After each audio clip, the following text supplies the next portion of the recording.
Assalamualaikum warahmatullahi wabarakatuh.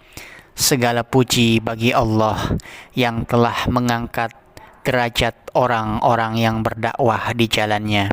Salawat dan salam semoga senantiasa tercurah kepada baginda alam Nabi besar Muhammad sallallahu alaihi wasallam, dai agung yang tidak pernah berhenti menyeru manusia kepada tauhid, meski harus dihina, diusir, dilempari, bahkan hendak dibunuh. Jamaah yang dirahmati Allah, hari ini kita tidak hanya perlu berdakwah, tapi juga perlu merenungkan dakwah kita ini untuk siapa. Dakwah ilallah bukan sekedar menyampaikan ceramah, khutbah atau membuat konten Islami, tapi mengajak manusia kembali kepada Allah, bukan kepada kelompok, partai, personalitas, atau pencitraan diri.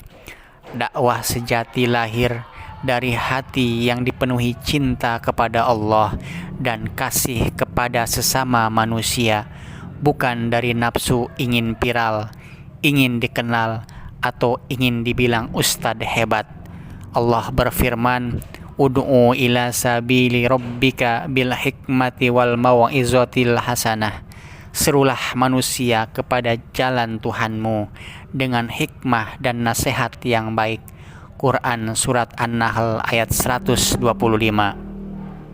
Perhatikan, yang diperintahkan adalah jalan Tuhanmu, bukan jalan kepentingan pribadi, bukan jalan organisasi tertentu, bukan jalan kekuasaan. Tapi hari ini dakwah seringkali tercemar oleh kepentingan duniawi. Ustadz bersaing followers, dai bersaing panggung, dakwah dijadikan brand, bukan amanah. Ini bukan dakwah ilallah, ini dakwah ilal ana, mengajak kepada diri sendiri. Lalu kita bertanya, di mana keikhlasan kita? Apakah kita masih berdakwah karena cinta kepada Allah dan Rasul-Nya, atau karena ingin tepuk tangan dan kamera?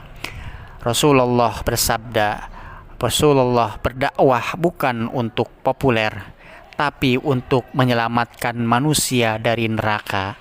Beliau dicaci, diludahi, bahkan berdarah-darah di Taif, tapi beliau tidak berhenti karena tujuan beliau bukan pengakuan manusia, tapi ridho Allah Subhanahu wa Ta'ala.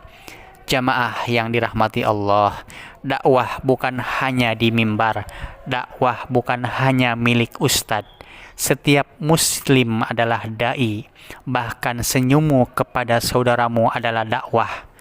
Akhlakmu di sekolah, di pasar, di jalan, itu semua bisa menjadi dakwah. Tapi yang lebih penting dari semua itu adalah dakwah harus diawali dengan perbaikan diri.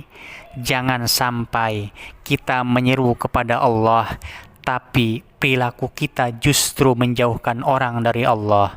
Allah memperingatkan dalam Al-Quran, Atamuruna nasa bil birri wa tansawna anfusakum. Mengapa kamu menyuruh orang lain mengerjakan kebaikan, sedangkan kamu melupakan dirimu sendiri? Quran Surat Al-Baqarah ayat 44.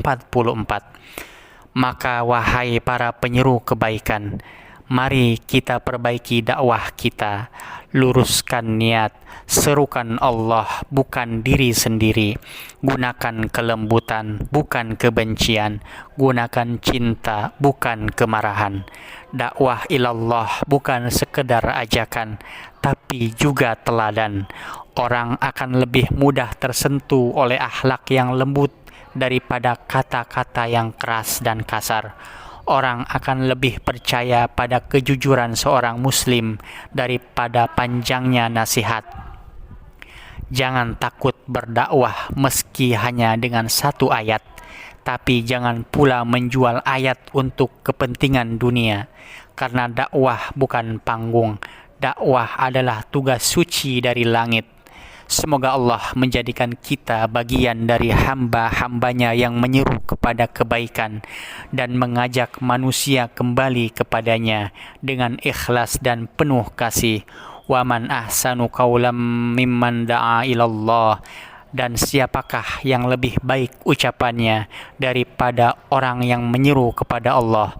Quran Surat Al-Fusilat ayat 33. Wassalamualaikum warahmatullahi wabarakatuh.